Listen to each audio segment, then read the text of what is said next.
Shalom, shalom. This video is about the Gospel of John chapter 18 verse 12 to 27. And this time we focus on a temple guard assaulting Yeshua as a prayer insult. Then the text reads, Then the band of temple guards with the captain and the officers of the Judeans seized Yeshua and tied him up. They led him first to Annas, for he was the father-in-law of Caiaphas, the Cohen Gadol that year. Now Caiaphas was the one who advised the Judean leaders that it was better for one man to die on behalf of the people. And then I'm going to skip a number of verses, the verses that tell us about Cephas, Simon Peter's betrayal of Yeshua, and return to the text where it says that the Cohen Gadol, but it means Annas, the former Cohen Gadol, then questioned Yeshua about his disciples and his teaching. I have spoken openly to the world, Yeshua answered him. I always taught in the synagogues and the temple where all the Jewish people come together. I spoke nothing in secret. Why question me? Ask those who heard what I spoke to them. Look, they know what I said. And when he said this, one of the officers standing nearby gave Yeshua a slap, saying, Is that the way you answer the Cohen Gadol? And he was referring to Annas by a former title which he was no longer entitled to, but regardless, Yeshua answered him, and him as either the guard officer or Annas, probably both of them. If I've spoken wrongly, give evidence of the wrong, but if rightly, why do you hit me? Then Annas sent him, still tied up, to Caiaphas, the Cohen Gadol. So Annas, a former high priest and father-in-law to Joseph Caiaphas, who was the 68th high priest at the time, interrogated Yeshua. He was a corrupt and nasty person, and evidence here and from the book of Acts chapter 23 indicate that whenever he didn't like the answers to his questions, he instructed a temple guard to assault the person before him. In this, such guard would act as an extension of Annas' right hand. In this case, Annas indicated to one of the temple guard officers who was standing near Yeshua to slap him. Remember that Yeshua was bound and could not shield the blow.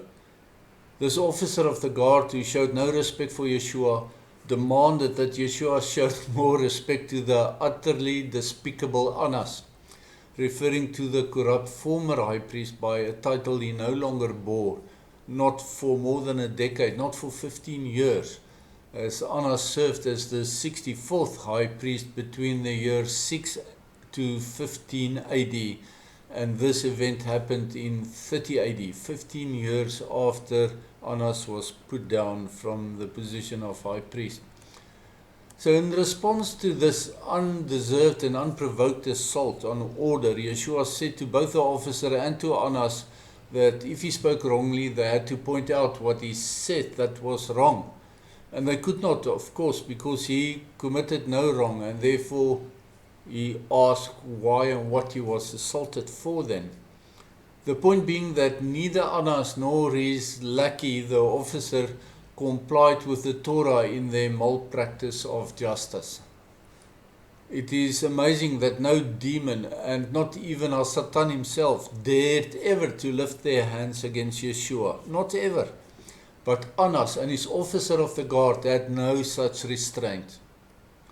Their blatant disrespect was repeated several times later during that same day, also by members of the Sanhedrin, and then beyond any restraint by the Roman soldiers. And I guess what we take from there is that fools rush in where demons fear to tread. Can you imagine how these people will cringe on Judgment Day when the roles are reversed, when Yeshua is the judge?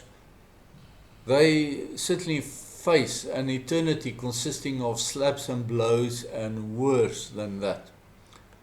It's a known characteristic of Satan's followers to accuse the righteous of the very crimes that they themselves are guilty of.